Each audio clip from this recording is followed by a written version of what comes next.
Twist आ गया है, इसी की है ये बड़ी खबर। ब्रेकिंग न्यूज, विदेशी जमातियों का मरकज में आने की बात से इनकार।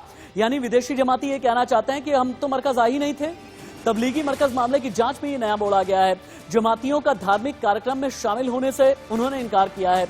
उनका ये कहना है कि भाषा समझ नहीं आ रही और भाषा को लेकर भी पूछताछ में दिल्ली पुलिस की क्राइम ब्रांच को बहुत परेशानी सामने आ रही है।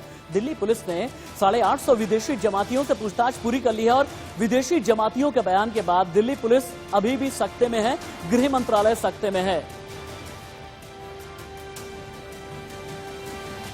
अब आप ये देखें कि मरकज कांड में किस तरह से आया है नया ट्विस्ट। और अभी तक जिन 850 जमातियों से सवाल किए गए हैं उनमें दिल्ली पुलिस की क्राइम ब्रांच क्यों शॉकिंग स्टेट में है। नया मोड़ आया है, नया ट्विस्ट आया है। ये नया ट्विस्ट क्या है, अगली प्लेट, अगली पट्टी आपको बताएगी। देखिए आप, सभी विदेशियों ने यह कह दिया है कि हम मरकज के धार्मिक कार्यक्रम में शामिल होने दिल्ली नहीं आए थे। यानी तबलीगी जमात के प्रोग्राम में हम नहीं आए थे।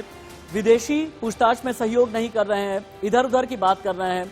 इनकी भाषा चूंकि अलग अलग है, कोई टर्किश है, कोई कतर का है, कोई दोहा का है, कोई कहीं का है। दिल्ली पुलिस ने 850 विदेशी जमातियों से पूछताछ पूरी की है, लेकिन ये लोग कोऑपरेट नहीं कर रहे। विदेशी जमातियों के बयान के बाद दिल्ली पुलिस और गृह मंत्रालय पूरी तरह से सख्ते में है कि ये लोग एक के बाद एक किस तरह का ट्विस्ट दे रहे हैं। चूंकि इनका ये कहना है कि भाई देखिए, हम किसी भी धार्मिक कार्यक्रम में नहीं आए थे। 13 से 24 मार्च जो तबलीगी जमात का प्रोग्राम था, हम उसका हिस्सा नहीं थे। हम तो दिल्ली यूं ही आए थे।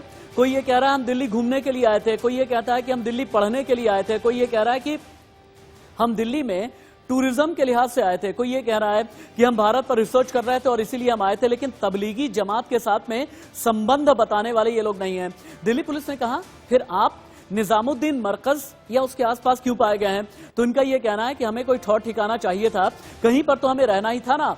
जब मौलाना साहब के साथ इनके कनेक्शन के बारे में पूछा गया, ये उसे भी लेकर के गोलमोल जवाब दे रहे हैं। इसका मतलब यह है कि मौलाना साहब को लेकर के 850 विदेशी जमाती एक के बाद एक कई झूठ बोलते चले जा रहे हैं इनसे। लेकिन सवाल क्या किया गया, ये भी तो आप जानना चाहेंगे ना।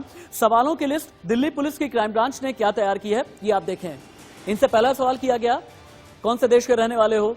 अगला पूछा गया, दिल्ली आए कब, किसके कहने पर दिल्ली आए, क्यों आए, कहां रहे, क्या मौलाना साहब ने तुम्हें कोई इन्विटेशन भेजा था, क्या मौलाना साहब के साथ में किसी की कोई बात हुई है, मरकज में क्या पैसे की मांग की गई, क्या चंदा मांगा गया, अगर पैसे दिए तो पैसे कितने दिए, पैसे देने के बाद क्या तुमने रसीद ली या नहीं ली, कैश दिया, बैंक अकाउंट में डाला, दिल्ली में कहां ठहराया गया, दिल्ली में ठहराने वाले कौन थे, तुम्हारे वीजा का इंतजाम किसने किया, पासपोर्ट का इंतजाम किसने किया, उस देश का भारत के साथ में क्या संबंध है, देश का कोई पदाधिकारी है तो क्या भारत के किसी पदाधिकारी के साथ भी जुड़ा हुआ था।